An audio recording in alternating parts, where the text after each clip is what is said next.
Magenta pulls me aside outside the dining hall, but away from campers. She has bags under her eyes, obviously from lack of sleep. Hawkeye, did you sleep last night? Not well, I kept having dreams. About the forest. Why yet? Hawkeye, if I tell you something, do you promise you'll believe me?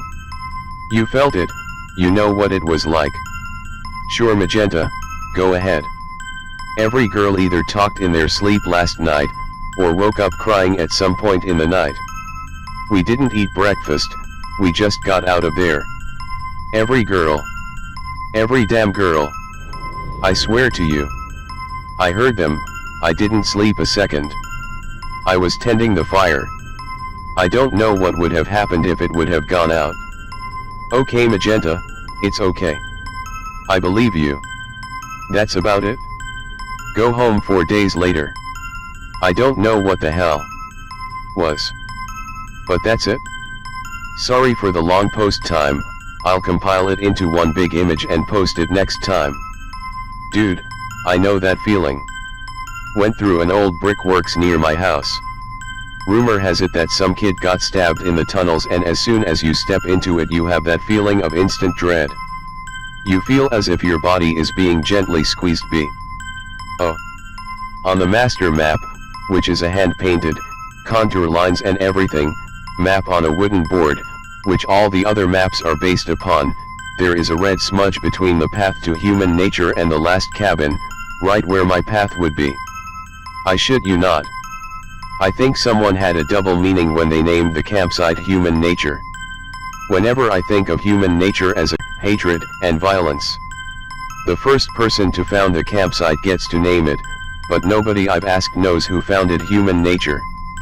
It's just always been there. I'll never go back. Camp is a wonderful place that has a special meaning to me, but human nature is something else entirely. Exactly. Trying to articulate it to someone who hasn't felt it is impossible. You need to feel fear inherent to the place. It's everywhere. I can't ever go back. Magenta won't even talk about it. She yells at me whenever I bring it up. We've been close friends for years, but she won't talk about this. My fucking face when this fucking thread.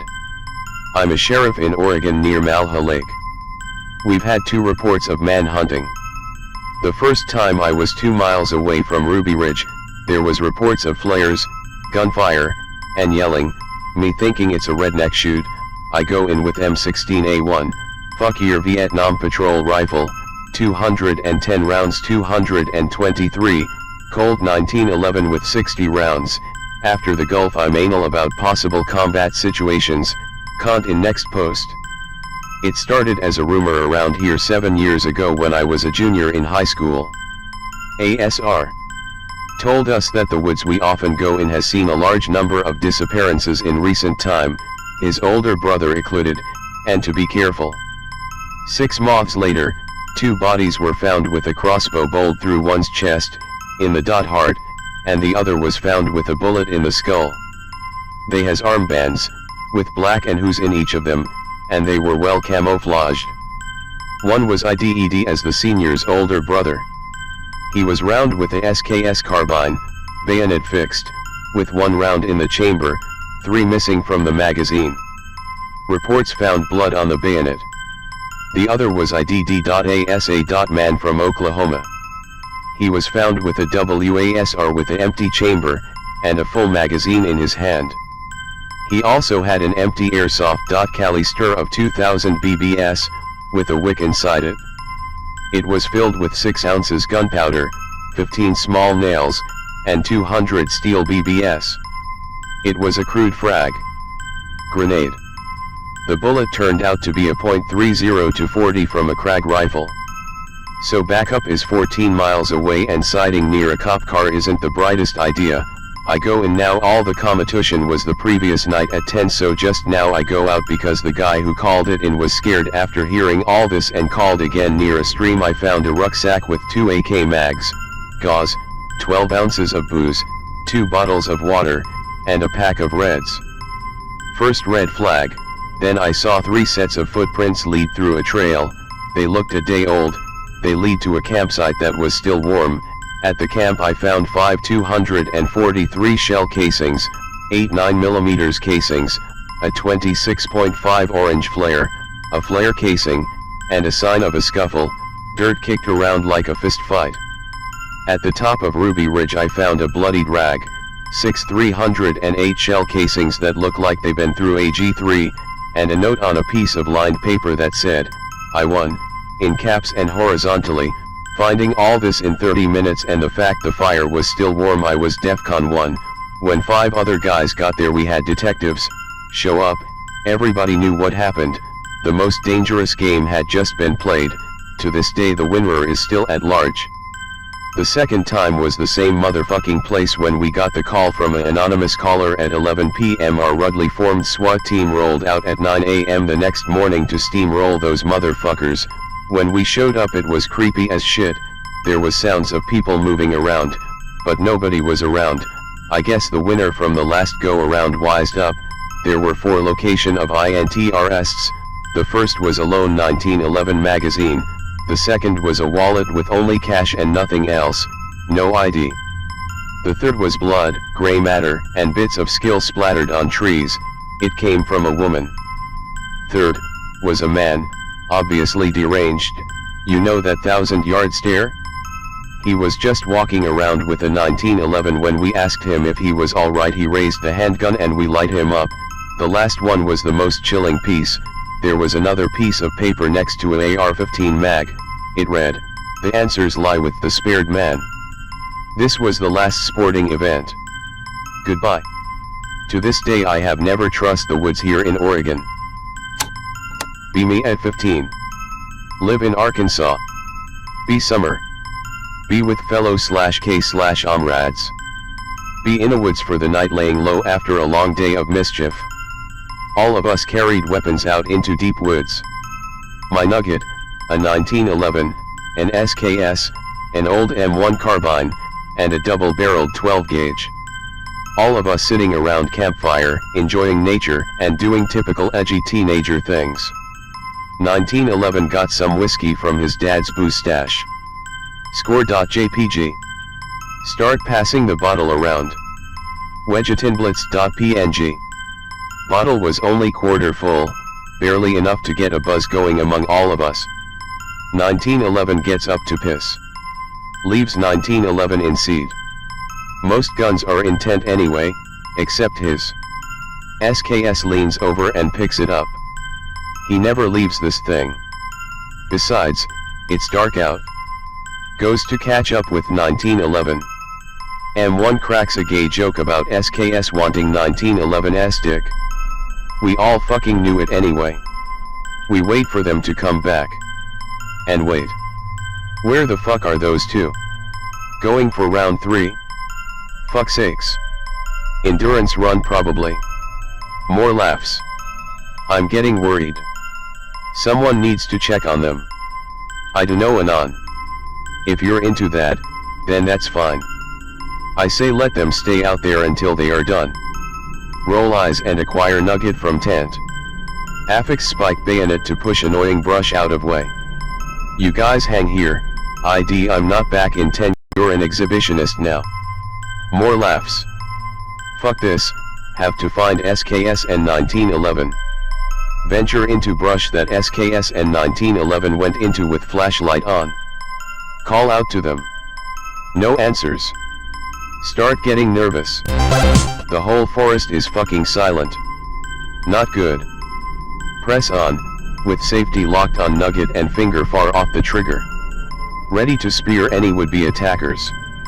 Call out again. Hear a scream.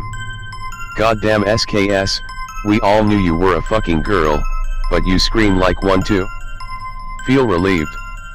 Hey you two, stop being faggots for 2 seconds and at least tell me you're alright. Nothing. They must be afraid to admit it. Walk towards source of noise. Peek into thicker brush. See something moving around. SKS? 1911. Oh shit. Anon. It's SKS. That's 1911. Not going to say anything, you're both fine. Turn to walk away. Flashlight dies. Fucking goddamn. Either of you have an extra flashlight? Could you turn around and give us a second on? We only have one light between us. Figures. Turn around. Hear some rustling and clothes being put back on. 1911 walks out with SKS close behind, with a light. We say nothing and walk back to camp. Reach camp. No one is there. Weird. I guess 12 gauge and M1 had ideas of their own.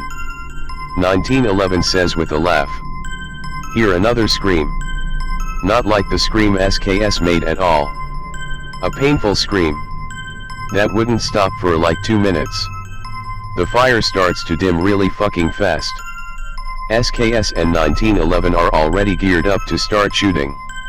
SKS is fucking crying his eyes out and staying close to 1911. Both rest of guns are intent. Chairs are knocked the fuck over. Deep marks in the dirt where someone has been dragged off. Start following the trail. Ready to skewer whatever the fuck is out there. Boots land in something wet. 1911 and SKS catch up with flashlight. See deep red blood mixed in with the dust. Keep running down the markings in dirt. Realize my face had an appointment with the ground after tripping over something. Rifle went into underbrush. Look over to the thing I tripped on. It was M1 lying face down in a pool of blood coming from his shoulders. 12 gauge nowhere to be seen. Feel something latch onto shoulders. Cutting into my flesh. I look up and see it outlined against the night sky. Human head, long claws, fucking skinny arms. Hear 1911 and SKS shout and start unloading into it. Hear a screech in the darkness rapidly moving away from us. SKS truns over to help me up. 1911 tends to M1. I'm cut pretty bad on my right shoulder. M1 is out cold, possibly dead. 12 gauge is missing in action. Happening level, it's happening. Grope around for rifle. Find point of spike bayonet. Reach down farther. Screech comes back, this time coming towards us. Heft nugget from brush. Hold it by barrel. See the thing in the brief light of the flashlight. Swing the nugget like a baseball bat. Hear a sharp crack. Like bone shattering. Home fucking run. Butt plate hits it square in the skull. Whatever the fuck it was ran the hell off after that. 1911 picks M1 up. Stand up fully, and hold nugget correct way. We head back to camp to pack up. 12 gauge is there pissing himself. Fire is out. Everyone rearms except M1, who is still out cold.